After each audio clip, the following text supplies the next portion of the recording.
Ma mère me disait lorsque j'étais enfant, et lorsque je ne répondais pas à ses attentes ou à ses demandes, énervée, elle me disait « Personne ne voudra de toi, tu es trop méchante !» Peut-être avez-vous entendu ce genre de discours de la bouche d'un de vos parents. Dans nos têtes de gamins, quel imaginaire allons-nous agencer en tant que modèle de programmation?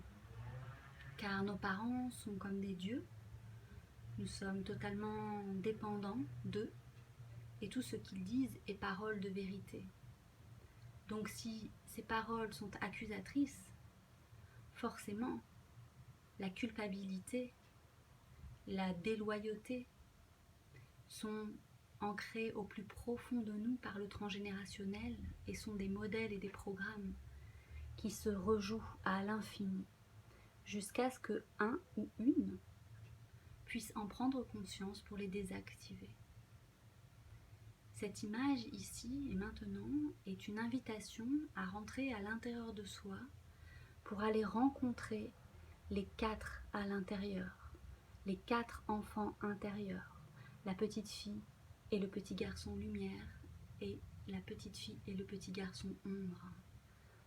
C'est cela que je vous invite à aller retrouver. Suite à cette vidéo, à ces énergies, au verbe créateur et au timing de l'univers, ce 9 août 2020, nous avons la possibilité de transmuter l'ombre en lumière et de faire apparaître autour de nous tous ces enfants qui nous délivreront leur message. Pour ma part, hier, un petit garçon, en me promenant au parc, de 4 ans et demi, m'a touché le cœur juste avec quelques mots et sa présence. Et il m'a guéri sans le savoir. Mais son âme sait parce que nous sommes tous connectés ensemble et avec la nature. Notre véritable nature est invisible. Et c'est cet invisible que je vous invite à rencontrer, à découvrir au travers ces images transcendantes du code source.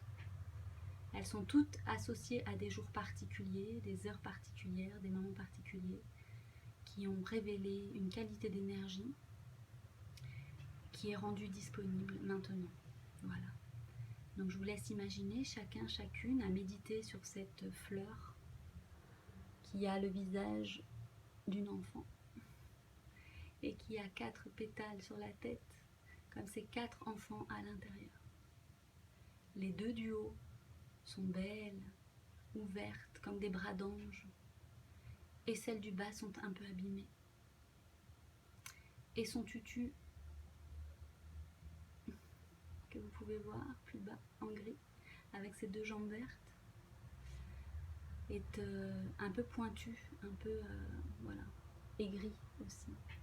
Et 2 bras en arrière arrivent comme des pinces qui entourent, soit pour protéger, ou soit qui aiment trop pour étreindre trop, ou pour poser une limite, un cadre autour de cet enfant. Donc soit pour l'emprisonner, ou soit pour le protéger. Donc selon ce qui apparaîtra pour vous, les réponses se feront jour au travers des rencontres que vous aurez avec les enfants. Je vous souhaite à tous de beaux moments. À bientôt.